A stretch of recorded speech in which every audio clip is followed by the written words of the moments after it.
Sairam students, let's begin with the class 8 geography. Chapter number 2, that is land, soil, water, natural vegetation and wildlife resources. Today we are doing the part 4 of this chapter. And the last part, content of this chapter is land, soil, water, natural vegetation and wildlife. We have already learnt about land, soil, water, right? So today we are going to deal in this session with natural vegetation and wildlife. Just before going to that topic, in water we learnt about the uses of water, then the problems of water availability and the methods that were used for conservation of water resources, right? Now, natural vegetation and wildlife. Natural vegetation and wildlife. In this topic, we are going to learn about the distribution of natural vegetation and the conservation of natural vegetation and wildlife. Now, natural vegetation and wildlife, you all are very much aware about the word natural vegetation and wildlife means you all know animals, insects, birds, everything is included in that. Where this natural vegetation and wildlife exist? Natural vegetation and wildlife exist only in the narrow zone of contact between the lithosphere, hydrosphere, and atmosphere. You all know very well about the lithosphere that is connected to the land sphere, right? And hydrosphere that is water sphere, and atmosphere, air, okay? That together we call it as biosphere. Now, in the biosphere, living beings are interrelated and interdependent on each other for survival, right? So, this life supporting system is known as the ecosystem. You have already learned in your previous class related to biosphere and ecosystem. Now, you know that vegetation and wildlife, these are the valuable resources, right? And even there are innumerable uses of plants. Vegetation and plants provide us with timber, it gives shelter to animals, produce oxygen that we breathe, protect soil to essential for growing crops, acts as shelter belts, and even help in storage of underground water, gives us fruits, nuts, latex, turpentine oil, gum, medicinal plants, and also the most important thing, the paper. That is the paper that we use, that is very much essential for your studies, right?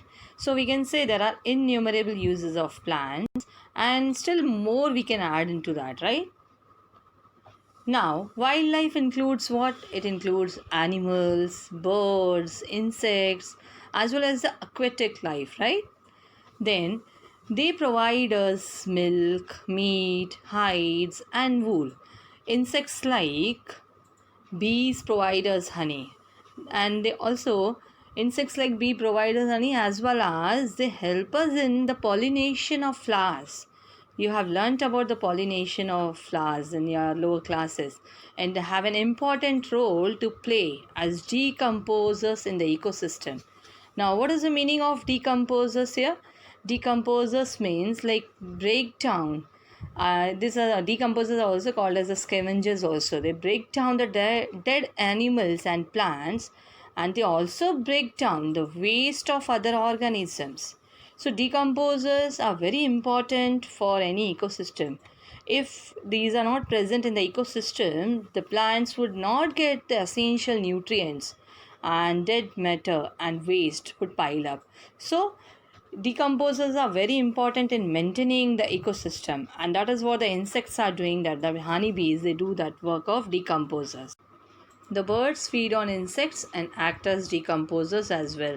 So even insects like honeybee and the birds, they all play the important role in maintaining the ecosystem as decomposers. Now here you can see the image has been given to you of vulture. Vulture also, due to its ability to feed on dead livestock, is a scavenger and considered a vital cleanser of the environment. So we can say animals, whether big or small, all are integral, they all are important in maintaining balance in the ecosystem.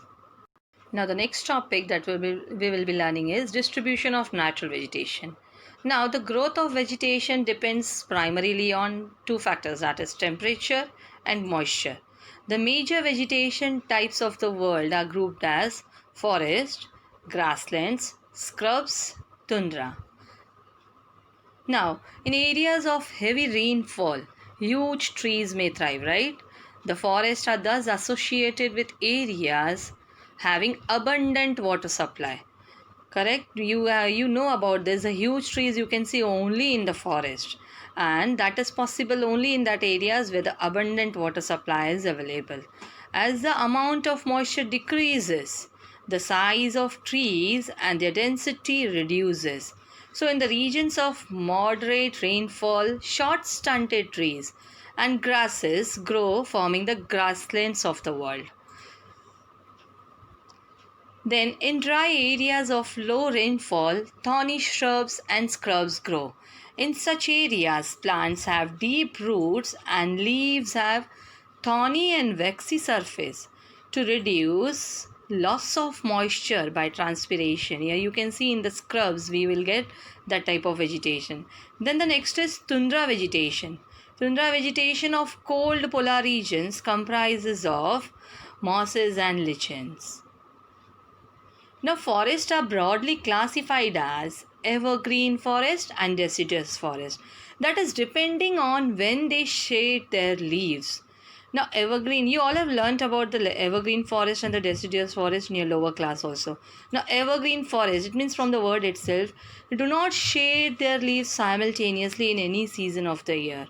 That is the reason these forests are always green, evergreen, whereas deciduous forests shade their leaves in a particular season to conserve loss of moisture through transpiration. Now, these forests are further classified as tropical and temperate, that is based on their location in different latitudes. Then, today there are many more people in the world than there were 2 centuries back. Yeah, do you all agree with this? The ever increasing population? Yes. To feed the growing numbers, large areas of forest have been cleared. That is, deforestation has been done to grow crops. Then forest cover all over the world is vanishing rapidly. Now there is an urgent need to conserve this valuable resource. That is the reason now we are going to learn about the conservation of natural vegetation and wildlife. Now, forests are our wealth. Do you all agree with this thing? Yes. Plants give shelter to the animals and together they maintain the ecosystem. Changes of climate and human interference can cause the loss of natural habitats for the plants and animals. Many species have become endangered species. Endangered species means what? The species that are likely to become extinct in the near future, or maybe they are at risk due to factors such as the habitat loss, such as because of the poaching, that we are going to learn further. And some are on the verge of extinction. Extinction means either that particular species is not at all alive in the world or that species has died out. So now deforestation, soil erosion, constructional activities, forest fires, tsunami and landslides are some of the human made and natural factors which together accelerate the process of extinction of these great natural resources, that is the natural vegetation and wildlife. So one of the major concern is the increasing incidence of poaching. Now, what is that poaching? Animal poaching means killing the animals illegally. Now, here the animals are poached for what purpose? For collection and illegal trade of hides, skins, nails, teeth, horns, as well as feathers. Some of these animals are tiger, lion, elephant, blackbuck, crocodile, snow leopard, peacock, rhinoceros. So, what is to be done to stop that poaching? This can be conserved by increasing awareness. Now, for conservation, what should be done? The national parks, wildlife sanctuaries, biosphere reserves are made to protect our natural vegetation and wildlife. Now, let us understand the meaning of what is a national park. It's a natural area designated to protect the ecological integrity of one or more ecosystems for present as well as for the future generation. Now, let's understand the meaning of biosphere reserves. It's a series of protected areas linked through a global network intended to demonstrate the relationship between conservation and development. So, these are the national park, wildlife sanctuaries, biosphere reserves are made to protect our natural vegetation. Even conservation of creeks, lakes, and wetlands is necessary to save the precious resource from depletion. There is a balance in the environment if the relative number of species is not disturbed. Human activities in several parts of the world have disturbed the natural habitats of many species. Now, due to indiscriminate killings, several birds and animals have either become extinct or they are at the verge of extinction. So, many countries have passed the laws declaring that the trade as well as killing of birds and animals are illegal. Even in our country, India also killing of lion, tiger, and even peacocks have been banned. So now we will learn about the awareness programs that should be taken into consideration. What is that awareness program? Awareness programs like social forestry and Van Mahotsav. Now let's understand the meaning of what is that social forestry. See, social forestry, it's the management and protection of forest and afforestation of barren and deforested lands with the purpose of helping our environment, social and rural development. So main purpose, it was intended as a democratic approach to forest conservation. So simply in simple terms we can say it is connected to afforestation. It means growing more and more trees, more and more plants. And one Mahotsav, what is that? It is also one of the social program of planting trees at community levels as well as at the regional levels. So school children should be encouraged for bird watching and visiting nature camps so that they will appreciate the habitat of varied species.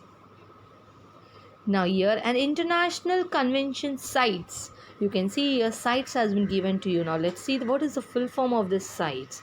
It's a convention on international trade in endangered species of wild fauna and flora. That international convention has been established that lists several species of animals and birds in which trade is prohibited. So, conservation of plants and animals is an ethical duty of each and every citizen. Here in this slide, you can see the forest fire has been given to you. Now, this is like the news item has been shown in this slide and how the fire started in California. That reason has been given here. Now, what is the forest fire? Let's try to understand that. Forest fire, it's a threat to entire region of fauna and flora.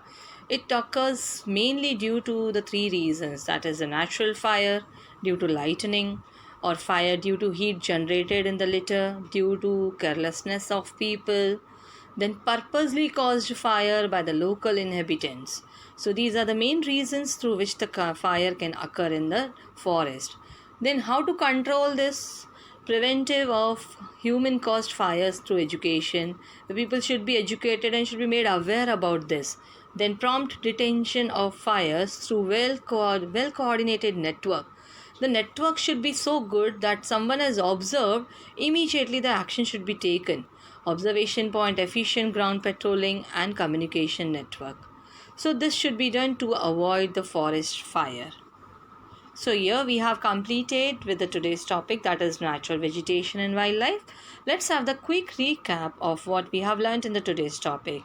We learnt about the biosphere, then we learnt about the ecosystem, then we saw the innumerable uses of plants, right? Then we saw the wildlife. What does it include? Animals, birds, insects, as well as the aquatic life forms, correct? Then we saw the decomposers, insects as the decomposers, birds as the decomposers, even vulture as a decomposer. That is a vital cleaner in our environment, cleanser of the environment. Then we saw about the distribution of vegetation, right? The distribution of vegetation was divided as forest, grasslands, scrubs, and tundra vegetation. right? Then we learnt about the forests were classified as two, that is evergreen and deciduous forest, that is depending on when they shed their leaves. Again, the further classification was given on the basis of location and altitude, that is tropical and temperate grasslands. Then the next it is given as the conservation of natural vegetation, right? We saw the deforestation, the factors that were the human made and the natural factors that were responsible for to accelerate the process of extinction of these natural resources. Then we saw the major concern, one of the most important concern was poaching of the animals, and we saw the reason also why the animals are poached. Then we learned about the awareness programs that should be created among the children also, and also the method of conservation as national park, wildlife sanctuaries, biosphere reserves that should be made to protect our natural vegetation and wildlife, right? Then we learned about the different programs, that is social forestry as well as a Van Mahotsav that should be encouraged so that the conservation can be done and the awareness can be created among the people. Then the most important at last about the international convention, that is CITES, we learnt about that.